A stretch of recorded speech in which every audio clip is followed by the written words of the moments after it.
And welcome back again, wrestling fans. It's the Short Time Wrestling Podcast. I'm your host, Hall of Fame wrestling writer, broadcaster, and announcer, Jason Bryant.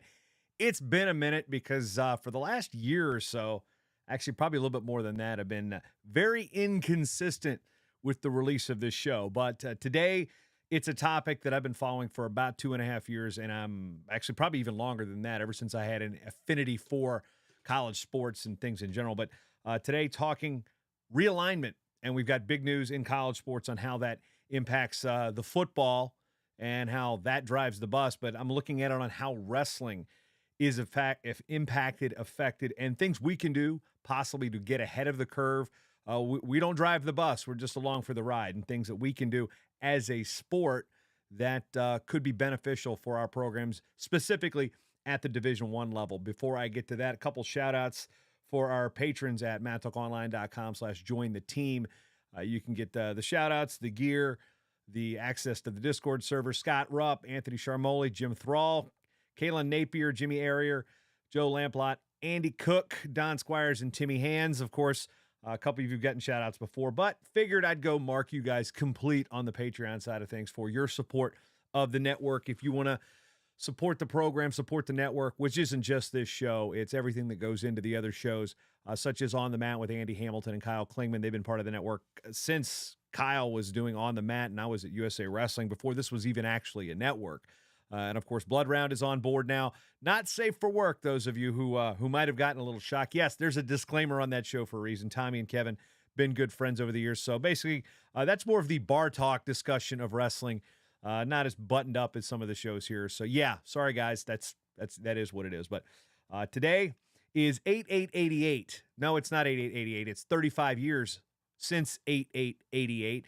This date has a special meaning in a couple different ways. One, this was my last day of college back in 2004. I graduated.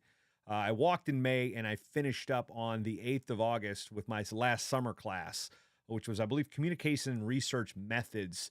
I can't remember who I had. Might have been Tom Soha back at that place in Norfolk. Real tough class, real good professor. He was my advisor. Did a really good job at making sure the students actually cared. One of the few people, I think, in administration at that place in Norfolk that actually cares about the students. So enough about that. But another thing is I used to go to the Peninsula Boys Club, now the Peninsula Boys and Girls Club, right off Thorncliffe Drive in Newport News. I used to go every summer, and I was reminded of this because I'm dropping my kids off at their education programs over the summer. They're doing different classes and such. Some is with the local YMCA. Some is with the educational programs within our school district. And I remember Mr. Jerry, because when you're a kid, everybody's name was Mr. It's like you're a chiropractor now. It's Dr. So-and-so, Dr. Jerry. No, this is Mr. Jerry and Mr. Tom at the boys club. Then there was Mr. Steve and all those guys. And I remember in the morning announcements, they'd get us all in the gym and we were in our groups. And actually, I was friends with a lot of wrestlers before I even knew wrestling back then. So it was the Bears. It started with the Bears, the Tigers, and the Raiders. And then we got the Bears, the Tigers, the Hawks, and the Raiders. Then the Bears, Tigers, Lions, Hawks, and Raiders. So there were 5 age groups through this. And Jerry would come up with this portable microphone and do the announcements and such. So I remember him saying today is 8/8/88. And then he says the next time you'll see a number like this will be 9/9/99. I don't remember where I was on 9/9/99. I was probably starting year 3 of college of 7 at that place in Norfolk, but I just remember 8/8/88 being a thing. I don't remember what I did that day other than I do remember it was a pool day for us because we got to go swimming every day at the Peninsula Boys Club. So shout out to like Joey Legg and Jason and Eric Prokop, Jesse Pierce, those guys from my days at the Peninsula Boys Club. So 35 years ago today, that's a weird memory I have. Now, getting to the topic today, I've actually created a PowerPoint presentation for this, and I'm actually I'm not really impressed with myself by any means, but if you use PowerPoint, you're going to see a lot of some of these themes and design elements. So no, I did not do a whole lot of, visual aids here, but I did it to kind of illustrate points as I'm going. So I'm going to go here, and if you're watching online, if you're watching in Discord at the Discord server, Matt Tuck Online, if you are watching on Facebook, Twitter, Twitch, well, X or whatever the heck it's called or whatnot. If you've got questions or comments throughout, this is a live show. I'm going to do it interactively here. So feel free to stop me. I'll put your comments up on screen if they're relevant, of course, or if, I'll hold them to that. But we're going to just go right to it. I usually don't do this. I first announced this type of format on the Matt Stats show with Glenn Gormley and Kevin Hazard, and I called it my realignment of college wrestling. And that was where I took, this is a year ago, so I did it last August at this point, and it was looking at realignment and how wrestling needs to fit in this situation. We need basically all the Olympic sports, and I hate using the term non-revenue sports, but the Olympic sports and the non-revenue sports, whatever you want to call them, we are the square pegs in the round hole of Division I major college athletics. We are just like swimming. We are just like tennis. We are just like baseball. We are just like hockey. We are everything that is extra thrown in there. It's football, which isn't even an NCAA championship sport at the FBS level. The only championship in Division I football is the FCS, so the North Dakota States of the world, formerly known as 1AA. They get the NCAA trophy, which again, as you may have heard, only 3 of those are going around for individual sports now. Another topic entirely. But we're not the focus, and the moves of college football and these multimedia rights deals through the networks, the ESPNs and such, they impact more than half of the Division I athletes. And I say that because the athletes are impacted are more than just football and basketball players. We're talking about, the Big 12 move for West Virginia, for example, shifted their women's soccer team to play these far-fetched games in conferences that have no regional appeal to the fan base or the parents. Parents now have to travel because what the football team wants to do, what does that have to do with the women's soccer? So what we do have to do is put our sport in a construct that works. And that means conferences. And Division II and Division III use regional formats. Their mission statements are completely different. By the way, 50-year anniversary for D2 and D3 this year. You're seeing that on social media. So this is Division I only. Yes, I know there's a lot of topics. The NAIA is going to 3 days this year. That's going to be cool. Division II and Division III in their 30th year. Women's wrestling on the rise. But this is specific about Division I men's college wrestling and where our current situation is. So what's next for Division I wrestling? That's what this show is called. I have a slideshow that'll be in the show notes if you're listening audibly on the Mad Talk Podcast Network via the Short Time Podcast or whatnot. So let's start with the current state of affairs. And now, as I did this on August 7th, this could be outdated by the time this show is over. So we had 79 Division I schools eligible, or 79 schools last year. 77 were eligible. Bellarmine and Lindenwood were not eligible. Morgan State wasn't there yet. So here's what we had that served as qualifying conference. The ACC had 6. The Big 12 had 13 with 4 of their core schools, 9 affiliates. All 14 of the Big 10 sponsored. The EIWA, which is the last single sport conference in the sport, with 17 schools. The Mid-American Conference with 13 schools. 5 of them are core schools with 8 affiliates. The Pac-12, which is a big topic of this discussion, with 6 schools, 3 core, 3 affiliates. And the Southern Conference, which some people may be surprised to learn, only 3 of their core schools have wrestling with 6 affiliates. As we mentioned, Lindenwood and Queens University. Actually, Bellarmine's also ineligible, so there are 3 schools, actually. So my number may be just a tad off. In doing that, Morgan State will begin competition this year. Don't yet know which conference they're going to. So moves that impact wrestling as of this week, or actually Campbell moved to the CAA a couple months ago as an all-sports member. Why does that matter? Well, they were formerly in the CAA years ago as an affiliate, then to the East region. Then they joined this hybrid SoCon, which kind of absorbed the East region about a decade ago. Scotty Sentes and staff have been really doing a good job there. In the Colonial Athletic Association, it's not even known as the Colonial anymore. They are now as the Coastal Athletic Association. More on them later. So the all sports move for the Fighting Camels. That is their new athletic branding on the screen. And then Arizona State this week was one of the teams that shifted. They went with Arizona and Utah, and then following Colorado's lead from the Pac-12 to the Big 12. And, of course, Oregon and Washington, as of right now, they are headed to the Big 10, leaving 4 schools left in what was the Pac-12. Cal, Stanford, Oregon State, and Washington State. We know Stanford and Oregon State have wrestling. So where do we now go?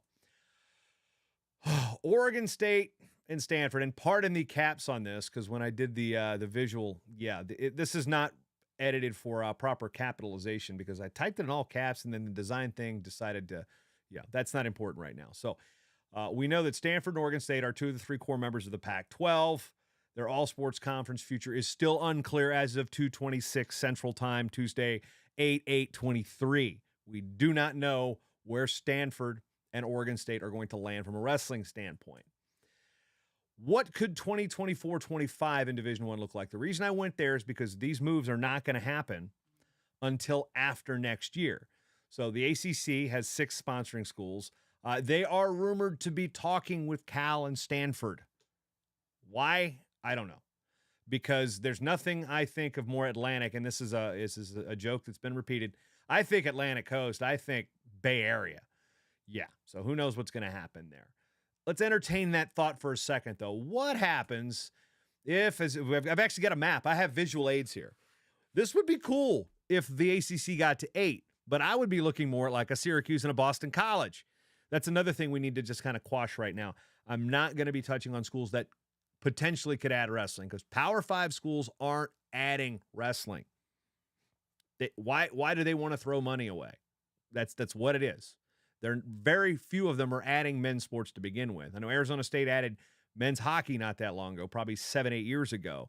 Oddly enough, they're going to be in the same conference with St. Cloud State. Yeah, Division II hockey team, school with a D1 hockey team, and Arizona State are going to be in the same hockey conference.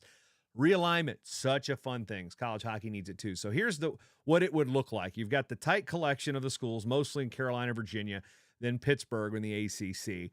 Then you've got across this great nation, Oregon State and Stanford.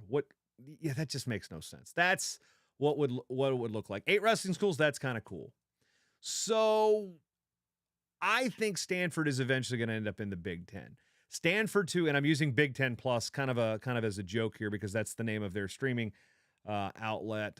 This Big Ten Plus. I do think that they are a better fit. So I do think Cal and Stanford will eventually be in the 20-team Big Ten times 2, and to compete with those 6 schools on the Pacific Coast. That would, again, still leave Stanford and Oregon. Well, that puts Stanford in the mix there and leaving Oregon State searching for a wrestling home. So that's where this all kind of went. Stanford is, as we've possibly known, the top school for producing Olympians in all of those sports, with Shane Griffith winning the NCAA championship and helping be the catalyst for Stanford to save those 11 sports, all of them Olympic-level style sports. That was a big thing for Stanford. They've won the Directors' Cup, I don't know how many times, 20-some times in the last 25 years. They are a school that wins NCAA championships and a lot of sports. Football isn't one of them because, one, it's not an NCAA championship sport at the FCS or FBS level. I hate acronyms. We're going to get used to them. But Stanford's brand could survive as an independent. This is something that you may have heard some sports show pundits talk about. They're not great at football, but their branding could survive. Cal has a ton of athletic debt. That's something I've picked up on the last couple of days reading Ross Dellinger, Pat Forty, Dan Wetzel et al. On the Yahoo Sports Podcast, one of my favorite all sports college shows to check out. Pat's been a guest on this show before. So what's going to happen if Stanford and Cal go to the Big Ten? So I honestly believe it is unlikely that the 5 schools that are coming in, or the 2 schools plus what we've got, Cal, Stanford, and then those 4. Okay, so here's what we got. This is if Oregon State doesn't come. So looks like my math may or may not be wrong. Again, maybe like whatever. So wrestling schools got 14. We'd add Stanford. That would be 15. Don't believe Cal, Oregon, USC, or UCLA will restart their wrestling programs. We know Oregon gave us the F-off number years ago that went from $8 million to $10 million to $75 million, which I believe was linked on the Intermat forums about this very topic earlier this week. So that's what that would look like. 15 schools. Okay, we're getting to it's big. Alternate angle. What if the Pac-12, the remnants of the Pac-12, the 4, merge with the Mountain West? That would give us 4 schools with wrestling. Enough, perhaps, for the Pac-12 to retain a conference sponsorship or even retain the name. Could the Mountain West put their name on it? Pac-12 is a stronger brand than the Mountain West in terms of, we at least thought it was up until this week. What would the Mountain West look like if they've retained the affiliates Cal Poly, CSU, Bakersfield, and Little Rock, which, again, I think Pacific is a central time zone. I go down there quite frequently. Mountain West has never sponsored the sport of wrestling. Most of its teams were remnants of the old Western Athletic Conference, the WAC, which is in existence now, but it's like WAC 4.0. They've done so many different ways. So what happens there? Does that create an option where the Pac-12 / Mountain West kind of fits in with Stanford, Oregon State, Air Force, Wyoming sponsoring the sport, and then they load up with affiliates? So let's look at the impact on the Big 12 now. So Arizona State comes over, and now I've got Oklahoma in parentheses here because they are leaving the Big 12 to go to the SEC. Will the Big 12 do what it did to Missouri when Missouri left the Big 12 to go to the SEC? They kicked them out in all those sports. The SEC didn't have wrestling, so Missouri was looking for a home. They were in the Mid-American Conference for a decade and won it every single year. Do I think the Big 12 will give Oklahoma the boot for its Olympic sports? I'm going to lean and say cooler heads are going to prevail, and the Sooners will stay in the Big 12 for wrestling. Now, I don't have a precedent for that. The precedent is Missouri. It's Missouri that has done all these things. So, and speaking of which, thanks, Lindsay, for chiming in, Boomer. Right. Also with my friend Richard there. So here's what I think we've got. This is what it would look like if Oklahoma stays and Arizona State's coming in. We've got a 14-team Big 12. We also have a 14 or 15-team Big 10 at this point we're wrestling. I personally don't like this alignment. And again, I just kind of touched on this.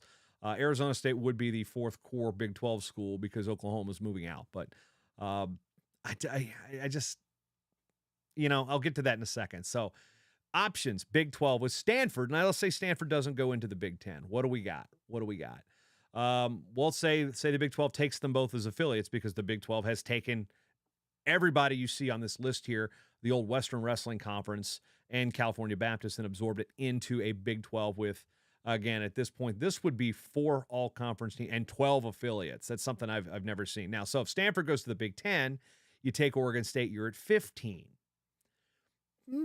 That's a plausible scenario. Now, why not create another qualifying conference? No, wait, what? Yeah, we cannot create, as last time I checked, couldn't get anybody from the NCAA to confirm or deny this, but the moratorium on formation of single sports conferences was supposed to end, I believe, June 1 or July 1. Well, I was told by Matt Brown at Extra Points that he had heard that was extended for another year. So we cannot create a new conference only for a certain sport. So why do I have the Mountain Pacific Sports Federation on screen? This is an existing conference that sponsors 11 sports. It is not a primary all sports conference. Every school in this conference has a primary conference. This is for those Olympic sports to find homes for qualification purposes and scheduling and such. So Mountain Pacific Sports Federation, it could be a situation where they put their stamp on it. Now, I have talked to some people that are affiliated with this association, and wrestling has been discussed. I'm not sure at what lengths, but the schools that are in the Mountain Pacific Sports Federation for other sports. So right now, Air Force, Arizona State, Cal Poly, Oklahoma, and Stanford are schools that actually have sports within the Mountain Pacific Sports Federation right now. California Baptist, Northern Colorado, Oregon State, and Wyoming have previously had teams compete in various sports in the Mountain Pacific Sports Federation. I feel like this is a viable option for a new qualifying conference of like-funded schools, and I'm going to show you why. Equitable qualifying conferences. Now, if you remember last year, I said we need to come up with this conglomerate for the Power 5 schools to be in a conference, and that included the 3 Power 5 schools from the Pac-12, the 3 schools left from the Big 12, and then, 2, and then this is before Arizona State was in, so Oklahoma State and Iowa State, plus Missouri and Oklahoma. Well, those are all fairly like-funded schools from P5 conferences. Now, I think that term P5 is going to go away, too, because, P5 is going away because the Pac-12 may be 100% dead. It's on life support right now, and I'm not sure which conference is going to come over and yank the plug. Pardon the description for those that may have dealt with that. But anyway, here's what we look at. So if Stanford comes over, and I've got this as a 7 or 8, Arizona State, Iowa State, Missouri, Oklahoma, Oklahoma State, Oregon State, Stanford, West Virginia. What a conference that would be. 7 or 8 teams. So again, Stanford with the asterisk. Because Stanford over there, if they don't get sucked in by the Big Ten in all sports, this is an equitable qualifying conference. This looks solid. Yeah, travel's going to suck, but guess what? These programs probably have a little bit of the budget to do more of this. So where does the Mountain Pacific Sports Federation come in? Air Force, California Baptist, Cal Poly, CSU Bakersfield, North Dakota State, Northern Colorado, Northern Iowa, South Dakota State, Utah Valley, Wyoming. That sounds really familiar to something we've heard before, right? Yeah, most of that was the Western Wrestling Conference. But before you get all worked into a frenzy about qualifying bids, so let's, look at, there's what we had, Air Force. Okay. That's 2 qualifying conferences. So instead of, you've got 18 teams that could potentially be fighting over one core of bids, or do you want to have 2 groups when you look at the equitable funding of California Baptist and Arizona State? Those 2 schools are not in the same stratosphere when it comes to athletics funding. Why should their access to the NCAA championship in this sport be the same? Now, some people say, well, wrestling, it doesn't matter what school you are or how big you are. Yeah, that's true. But giving equitable access to the tournament is something the NCAA and conferences have been built for, your AQ, so to speak, to use NCAA speak. So let's go back and look at this. Okay. Didn't we already do that? What about bids? We're going to lose bids. We didn't have that many bids. Did you know that if you ran the numbers on 2022-23 with the qualifying system we have today, based on those pre-allocations and automatic qualifiers, we would have, if this will float in, where's it at? There we go. 31 pre-allocations, 31 bids from the Mountain Pacific Sports Federation collection that I've created here with these 10 schools on your screen. Again, Air Force, California Baptist, Cal Poly, CSU Bakersfield, NDSU, Northern Colorado, Northern Iowa, South Dakota State, Utah Valley, and Wyoming. The previous high, if you're not looking at the video, of qualifiers from the Western Wrestling Conference or West Region for 21 years from 1993 to 2014 was 23.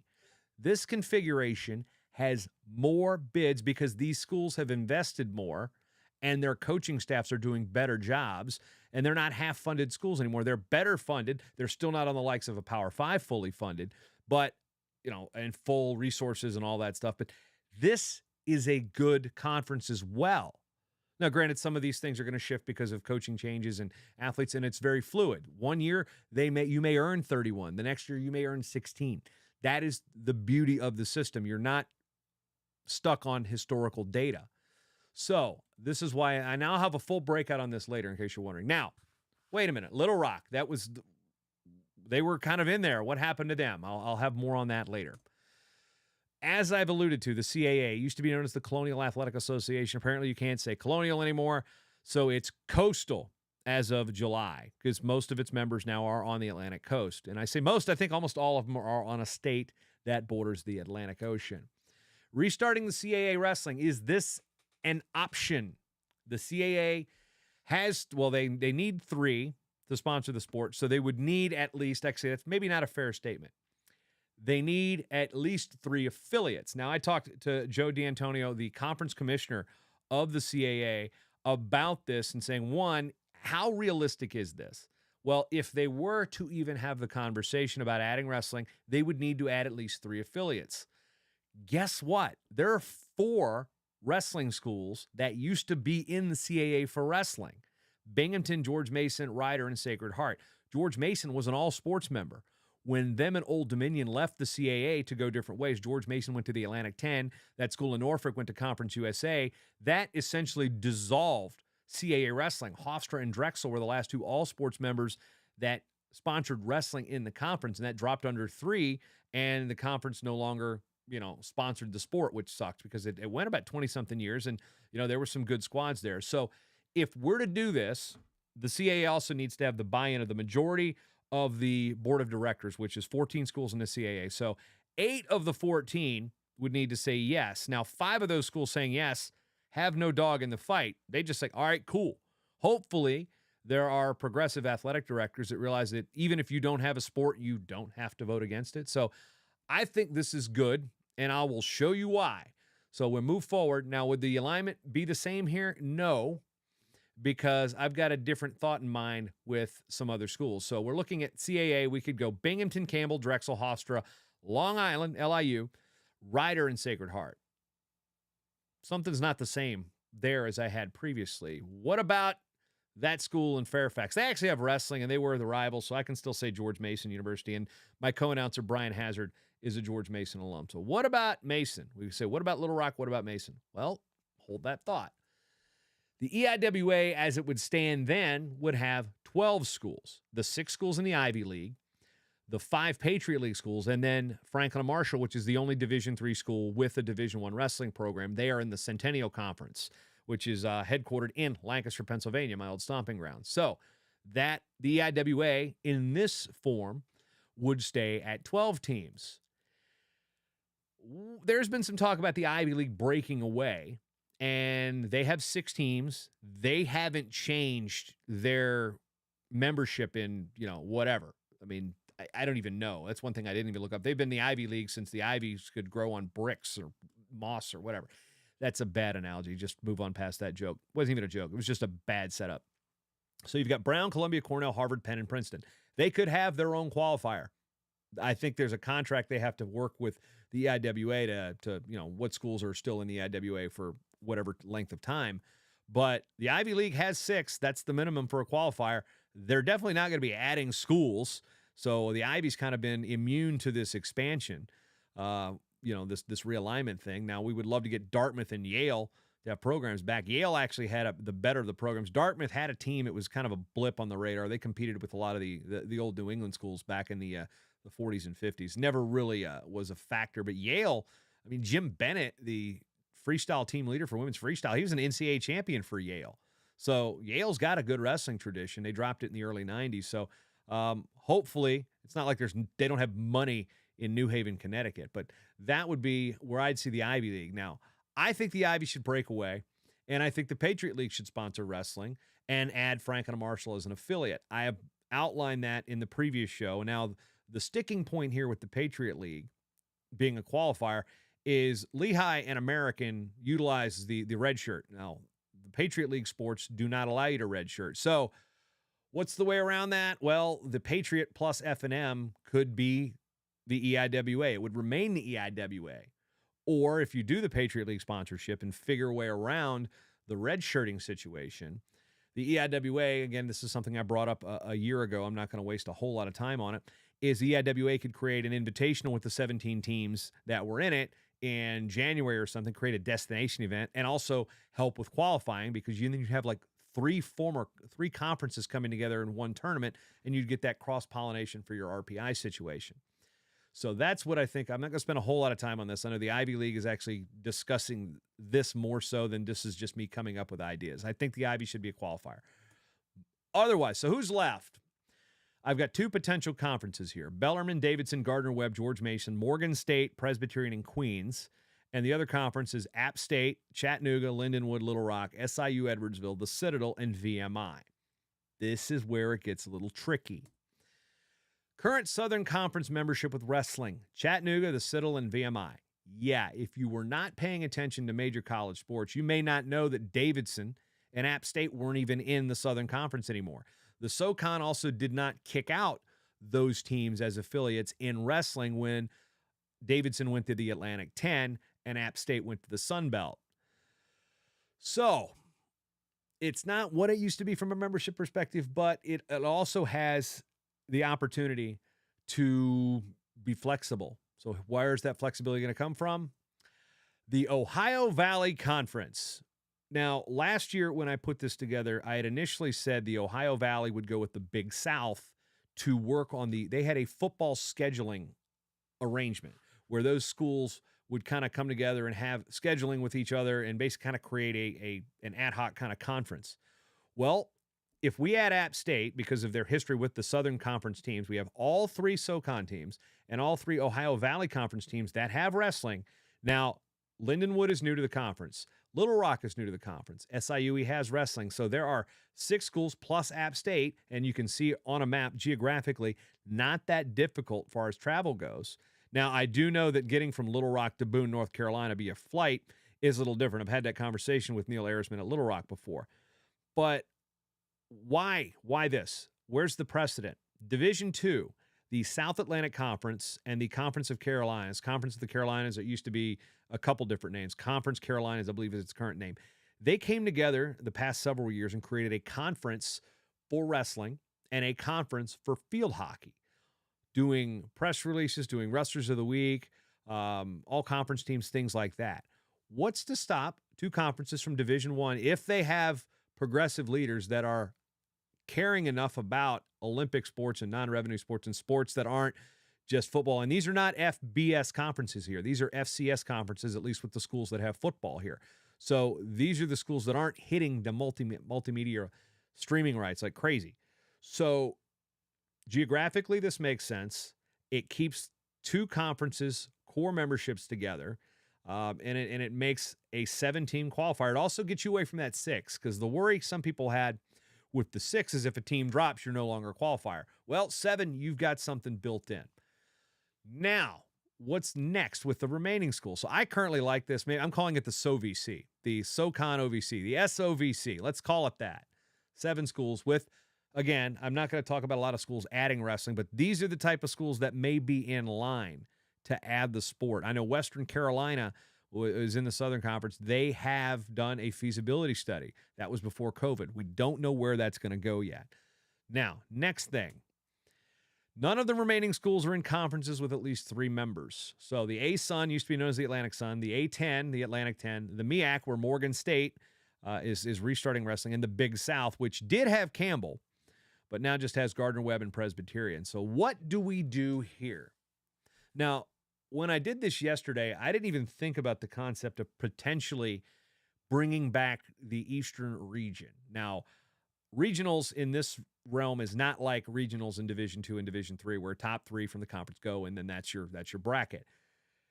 Prior to the SoCon absorbing the East region, which was where Gardner-Webb and those schools were to create this larger Southern Conference with all those affiliates, the East region was a qualifier. I mean, it was Delaware State, Liberty, Gardner-Webb was in there. You know, you had Wagner, you had those schools. Campbell was in there for a while after leaving the CAA.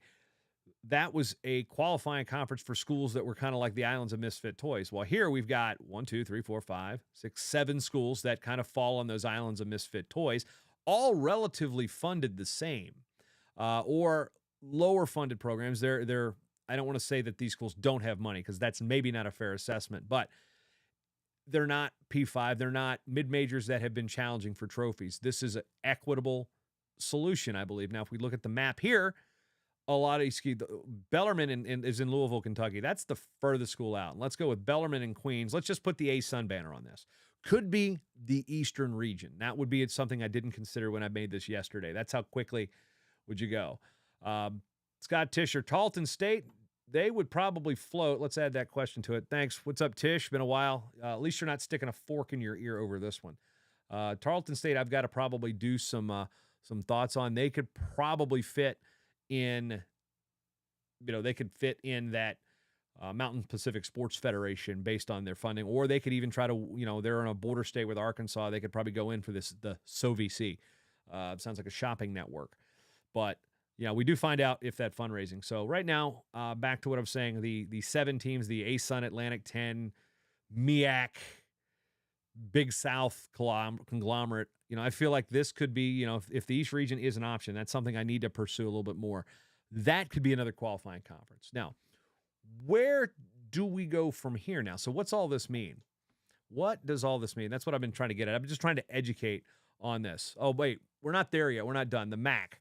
MAC doesn't change other than losing the schools they had. So they have the 5 core schools in the MAC: Buffalo, Central Michigan, Kent State, Northern Illinois, Ohio, and then the 5 old EWL teams, which includes the 4 PSAC schools, Bloom, Clarion, Edinboro, and Lock Haven, and then Cleveland State, which has been in the EWL. Those all came over from the absorption of the EWL, which was the second to last sport-specific conference. Not sure if that could be rekindled, because it once existed. Maybe I think because it's dead, there's no coming back. Here are the benefits, the kind of the key points that I'm looking at.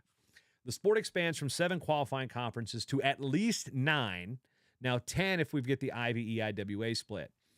We create an access to the championship for schools of similar funding. That includes the Power 5 schools, and then that includes the mid-majors, and even the schools that are considered 1 AAA back in the day. They were D1 schools without football. It's a regional-based travel system too, where there are some spread here, but it's not like, going back with the exception of that stupid concept that thinks Oregon State and Stanford or Cal or whoever is going to go to the ACC. I personally find that to be completely stupid. The smaller conferences, the smaller conference size makes for a greater scheduling flexibility with other conferences for RPI crossover. Now, the Mountain Pacific Sports Federation, little dicey because that'll run, from Iowa to Southern California. But there's the way those schools are kind of in pods. You go and you go in groups. It's not like you go, all right, we got to make 3 trips to California. No, you can swoop them over in a weekend and get those 3 matches in. It's one trip. You do it every other year. Not going to kill your budget. The smaller conferences also build in better dual meet schedules, regionally recognizable schools for your fan base, and you bring that dual meet in. Campbell alumni know who Presbyterian is. Queens University is moving up from Division II. They're going to need some regional rivalries, but they're cross town from Davidson. So right there you've got a backyard battle. So you create situations where you've got teams that your fan base and the local papers and the local, papers probably aren't going to cover wrestling. We know that in these non-traditional areas, but it gives you an opportunity for much more marketability with your people that are going to come to your events. So yeah, bringing in a big team is going to probably sell out, some seats. Campbell bringing in Nebraska for a dual meet's going to put some fans in the stands. Bringing Arizona State in for a duel, or bringing Penn State in for a duel, if you're Sacred Heart, is going to sell tickets. It's going to put your school on the map. But if you're Sacred Heart scheduling Penn State, you're going to be lucky to win a match. I think they did, but those are things that, like, okay, are you selling your program to your fan base, or are you just saying, hey, we've got the number 1 team coming in to beat us up? No disrespect to John Clark in that situation, but again, this creates ways to foster organic community growth with your programs too. I also want to say this: the increase in qualifiers from those mid-major schools are the actions of the coaching staff and the administrations at those schools, not the logo on the back of your singlet. I use the Big 12 as an example because they've got all those affiliates, the Utah Valleys, the Wyomings, the Air Forces, Northern Iowa. Yeah, the Big 12 is a name. The Big 12 is not a name when it comes to earning a reputation in wrestling. It's a football, basketball name. We are riding the reputation of other sports to say it's good for recruiting. You are directly responsible for your team's success, not the conference you're in. Now, they can be related because you can have success in a conference that's more equitable. Now, Doug Schwab's done a great job at Northern Iowa. They've beaten Oklahoma State, twice in like 3,000 years? And I'm exaggerating, but the point is that, yes, there are years where these mid-majors and these good traditional wrestling schools like Northern Iowa, North Dakota State's had a really good, they beat Nebraska last year. These schools can beat the Power Fives, but year in, year out, this is not something that's regularly going to happen. Yes, it shows you've got a really good year, and every 4 or 5 years you can do this. But at the same point, is it equitable for your level of funding and your access to the championships? If, Oklahoma State has this gigantic, T-Boone Pickens Stadium dwarfs most campuses, and you can look at it outside of the wrestling room windows in Stillwater. One of these schools, you look at in California Baptist in Riverside, California, they're just up from Division II after starting as an NAIA school. They're not the same. You can get athletes to get through, but at the same point, why not give your athletes a better chance to win a conference against schools that are funded and athletes that are more similar? You'll get those big guns. You'll get them in dual meets. You'll get them at tournaments. You'll get them at the NCAA championships. That's just my thought. You are responsible, not the number or logo on the back of the singlet. Also, one of the big drawbacks that people may have to this is the conference. I heard too many coaches say, yeah, we can steal bids. This on the screen is the allocations from 2022-23. This is before the qualifying tournaments. So this is what each school or each conference was allocated going into their conference tournaments. These are earned bids. This situation, this organizational layout creates a situation where you earn your bids. You're not a small school trying to steal a bid. Or I always look at it, I'm looking at Joe Patrovich's team at Long Island University. They're in a 17-team EIWA. Is it going to be more beneficial for them to try to beat a Hofstra guy and a Drexel guy to win a conference tournament to get through, more realistic than have to go through a Navy guy, a Cornell guy, a Lehigh guy to maybe finish fourth in a conference that has 4 bids or 5 bids. It's just fair, equitable access. This is not about everybody getting a medal. This is a situation where in 1994, we had 106 teams in Division I. We had 14 qualifying conferences. Last year, there were 77 through 7 qualifiers. In 2004, we had 85 teams in 11 qualifying tournaments. We're condensing it, and we're making it actually tougher. Now, there are schools that have gotten bigger bids by going to bigger conferences. That is, again, that's indicative of your support for your team. It's not just because, okay, we got bids. Your guys are earning those bids, and then your schools may steal a bid here and there, but don't be there to steal a bid. Be there to earn a bid and wrestle for the bid. Wrestle for a championship. So, how do these numbers stack up to what my potential conferences look like? So we'll keep moving there. Model 1 is if Oregon State goes to the Big 12, Stanford goes to the Big 10. Here is what the qualifying numbers look like. Mountain Pacific Sports Federation, like I said, 31 bids. ACC stays the same because nothing happened there. The Big 12, you're at 46. Solid number of bids. You want to go back? Let's see. What was that comparatively thinking? Let's go back. Big 12, you had 65. Okay, so you lose 20-some bids, but you've got how many less teams? That's also not 18 teams battling for those bids. This will be, in this case, 7 going for 46 versus what we had previously where we had 13 going for 65. Equitable access, your schools, your wrestling teams, and in a 16-team conference, 17-team conference, you've got a giant meat grinder 2 weeks before. This is kind of a problem with some of the Big Ten tournament is it's awesome, but those guys get chewed up 2 weeks before nationals. I mean, you're not essentially putting your training on cruise control, but you got to amp up. And then, I think you see less medical forfeits in smaller conferences too, because like, oh man, I got to win 4 on the backside just to be in a position to get a wild card. So going to Model 2, this is where Stanford and Oregon State go to the Big 12. Now, that's 8 P5 type schools, 51 bids. Mountain Pacific Sports Federation, the old WWC Plus, you're at 31 bids based on how your guys did this year.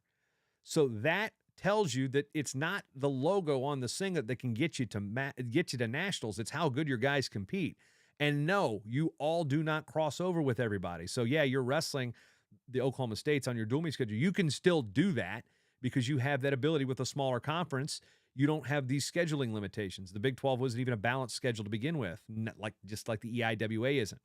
My third model is Oregon State to the Mountain Pacific Sports Federation and Stanford to the Big 10. This is where a good Oregon State team adds 6 more bids. So you're at 37. So now you're third in line behind the Big 10 and Big 12. So all 3 of these models, I think it shows that like those schools that were looking at what the Mountain Pacific Sports Federation, why? Well, we're losing bids at the Big 12. It's not going to be as hard. It's going to be harder for us when we're not in the Big 12. I disagree. You've got teams on them. I mean, your funding is going up. Your recruiting brand is going up. And I don't believe the Big 12, and I'm speaking to the Big 12 coaches who think that it's an advantage. Personally, I don't think it is. Because the kids, what's the Big 12? It's a logo. They know it from football and basketball. They don't know it for wrestling. Big 10 is the exception because everybody's got wrestling until USC and UCLA and Oregon and Washington start. That's a name. It's the Big 10's the Big 10. They got their own television network. So I also want to go back and look at these models. Whoop, I jumped ahead of myself. Look at a Model 1. Okay, those small conferences. So the remnants of what I've created with the Atlantic Sun / East Region and then the SoVC. Those numbers look a little small, right? Yeah, 11 and 11. So that's 22 bids. Well, again, that is also flexible based on your qualifying. So instead of you've got 14 teams battling over 12 bids, you have 7 going after 11 and 7 going after 11 more. Again, you're going to get the automatic qualifier, so you're going to get at least 10. You're going to get at least your conference champion. Equitable access to the tournament. Then what you get on the extra depends on how you do during the year, how your guys do during the year. So I feel like the smaller conference gives it an option. Now look at the CAA too, 16 bids. So we're talking the schools that are on kind of on the lower half of the EIWA, we're trying to scrape up bids and such. I mean, gives you equitable access. And when Hofstra made those runs, when Tom Bryant was a coach there, they were getting good recruits because they were getting guys to nationals in a small conference. the CAA back then, or even before then, the ECWA, before it merged with the CAA. They were coming because they could win the tournament and get the national. That's where they're getting 6, 7 guys. And then you go, oh yeah, we can make it out of this conference. We're good enough to be this. And they had a nationally competitive schedule. I mean, this is a team that beat Lehigh when they were number 2, and Minnesota when they were number 1. So it can happen at a mid-major school, and you can get those bids. And that rising tide leads all boats. Well, the rising tide's here, and you're still trying to swim to that boat. That's a little different. I don't necessarily think that being in a conference with a Power 5 school automatically makes you better. I feel like being good to compete against those schools and then competing against light competition, like when you're a high school coach and you want to get your kids losses, you want to get them to feel a loss so they know what it's like to wrestle somebody better than them. Well, is the time for that your conference tournament? No, yeah, you can make that argument too. It's times for that's the NCAA tournament where you put it all on the line. I think getting to the show with equitable competition is where we should be going as a sport. Again, we don't drive the bus, but we can kind of actually have the keys to it and say, hey, we're going to go along. Right? You want to drive? Take us with us. So now, what does this finally look like? Here it is. The final look on the screen is Duke, NC State, North Carolina, Pitt, Virginia, Virginia Tech stay the same in the ACC. EIWA will be the 6 Ivies: Brown, Columbia, Cornell, Harvard, Penn, Princeton, and then the remaining schools from the Patriot League plus Franklin Marshall. So American, Army, West Point, Bucknell, F&M, Lehigh, Navy. Big Ten stays the same with Stanford coming on one of my looks. The SoVC is the Southern Conference teams, the Ohio Valley teams, plus App State, again, based on App State's previous association with the SoCon as a longtime member. So Lindenwood, Little Rock, SIUE, Chattanooga, the Citadel, VMI, App State. Big 12 will have Arizona State, Iowa State, Missouri, Oklahoma, Oklahoma State, West Virginia, Oregon State. That's pretty solid. The Mountain Pacific Sports Federation or the Mountain West, whatever branding you want to put on it, I'm using Mountain Pacific Sports Federation because it does not mean you have to start a new conference. Again, there's a moratorium on single sport conferences. This is a conference that already exists. They have staff members that work at member schools, like Air Force, for example. Air Force, Northern Colorado, UNI, NDSU, SDSU, that's South Dakota State, not San Diego State. Wyoming, Cal Poly, California Baptist is how they prefer to be called. CSU, Bakersfield, and Utah Valley. The MAC has the 5 MAC schools: Buffalo, Central Michigan, Cleveland State, Kent State, Northern Illinois, Ohio, Bloomsburg, Clarion, Edinburgh, Lock Haven. So the 5 MAC schools, the 5 old EWL schools. CAA, the CAA 3.0. Drexel, Hofstra, Campbell's, all sports members. LIU, which shares an island with Hofstra. Sacred Heart, right up the road in Connecticut. Binghamton and Ryder, which are former affiliate members of the CAA. And then the Atlantic Sun or East region, I've still got to figure out how to make this happen. This is the big sticking point in this whole plan. George Mason, Morgan State, Gardner-Webb, Presbyterian, Bellarmine, Queens, and Davidson. So that is my final look at what we have with the realignment. So that being said, I know it's a lot of words and it's a bit preachy, but honestly, this is what I think Division I wrestling needs to do. We need to think about the sport first. That's kind of a knock that I feel like some of our coaches look at their program more first before the sport. If you don't have a sport, you don't have a program. And I feel, again, fair and equitable resources. And this is something where maybe if you're from a Power 5 school or a Big Ten school, or if you're a Penn State fan, an Iowa fan, or Oklahoma State fan, wherever, you've a team that's had success, well, they should just work harder. The worlds of college athletics are vastly different. Resources are different. Funding is different. RTC access, the athletes that you have, the tradition, the travel budgets, the size of your wrestling room, your administrative support, your academic support, your fundraising. You know, some of these schools, I remember at the convention 2 weeks ago, last week, you know, there was a speech on NIL and you know, the guy up there talking about, Dave Hickson was talking about, you know, you need to establish your war chest. These schools don't even have chests, let alone war chests in some situations. They're doing their own fundraising for scholarships. So all of these things are not the same. And I feel like schools that are in the same boat, plus historically, they competed against one another. Their alumni base, the old dudes with money, they can recognize wrestling those schools because they used to. That's a rivalry to them. So I look at it this way. One, if you've got any questions or comments, I'm at jason@bryantwrestling.com or on X going to give it to you. Twitter at Jason M. Bryant, also Instagram, Facebook. I just feel like we need to look at this from a non-wrestling standpoint. Apply other. We don't drive the bus. We are not going to determine what our all sports conferences are going to be. We just end up there. Do you think West Virginia wanted to be in the Big 12 for some of these sports? Probably not.